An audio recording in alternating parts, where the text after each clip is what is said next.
Well, in this episode I'm going to attempt to scratch build a transfer shed from narrow gauge to standard gauge.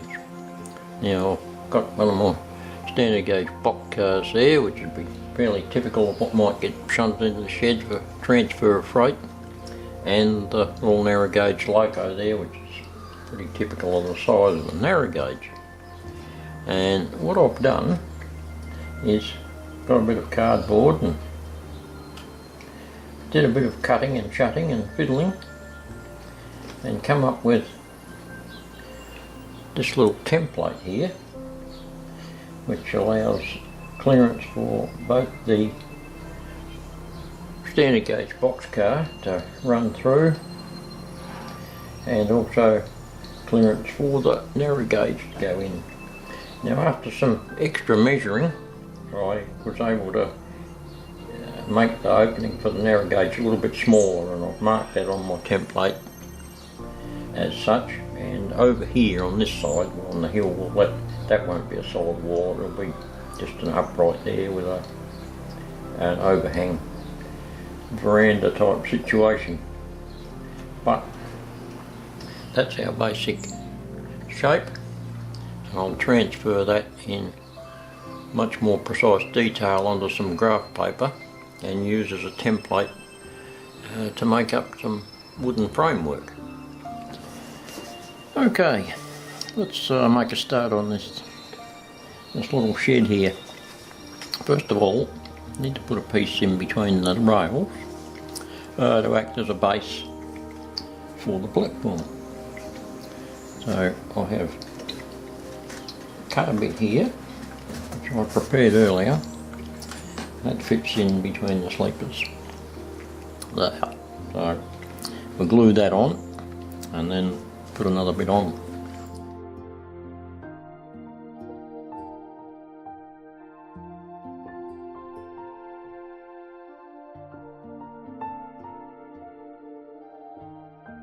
Right, now we also need a base for the platform itself in the middle, so I've cut this little bit of ply. Just used up a bit of a scrap, and that can go in there like so.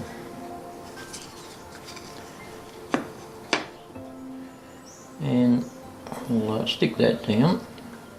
Now, there's one thing I should do before I get too involved with building over the top of this, and that is finish ballasting this track, at least on the inside, so that it's not an awkward job later. Well, I've got some ballast in, just zoom in on that, and also added a bit of greenery, weeds and whatnot around the track to get a bit of that scenery happening.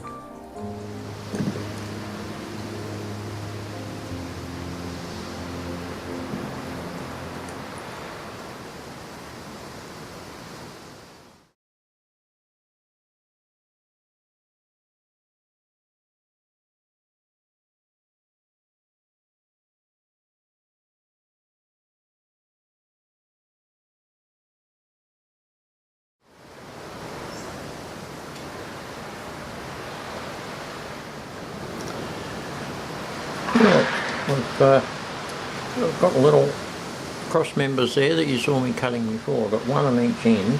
I've lined that up so that it's in the right distance away from the boxcar door slider there. And once that bit of glue dries, I'll just run a metal rule of straight edge down there, and then I can put the rest of them in, and that'll keep them all lined up. And after that, we've got to put some longitudinal boards across there, as well as some on the sides, to make it all look like a wooden platform. So that'll be next, once that glue dries there a bit.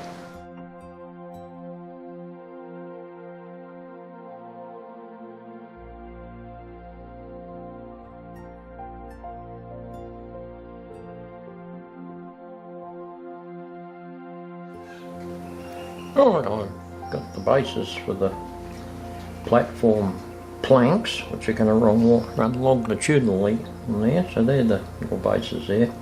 I'll let those dry. And then before I get too carried away, I'll stain the sides with some of this stuff here. So we'll come back when that's dried off a bit.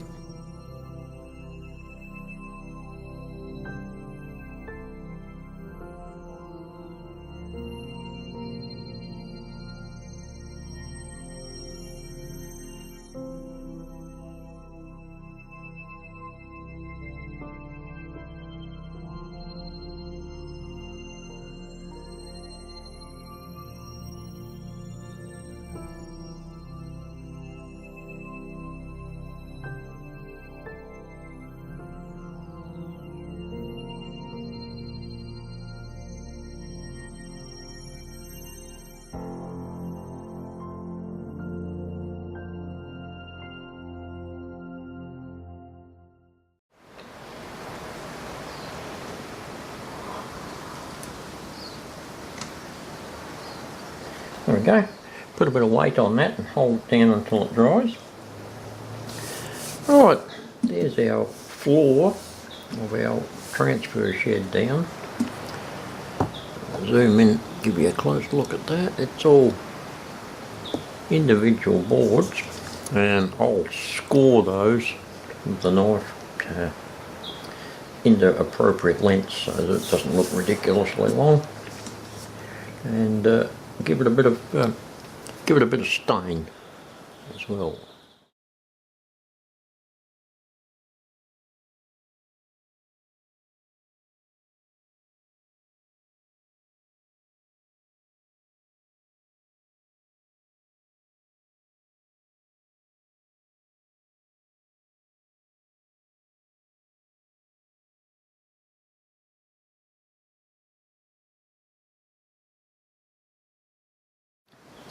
Oh, that's a good dose of stain on there. That'll do for a base. I'll get back into that with a bit more colour when that dries and get some more dark stuff into the little gaps. Maybe a India ink or a really watered down black to get into the gaps. I think that will be the go. But we might wrap that up now. It doesn't look much, but that's the foundation for the transfer shed. And in the next episode, we'll get started on the frames that have got to go around it for the main body of the shed. So we'll see you when I see you.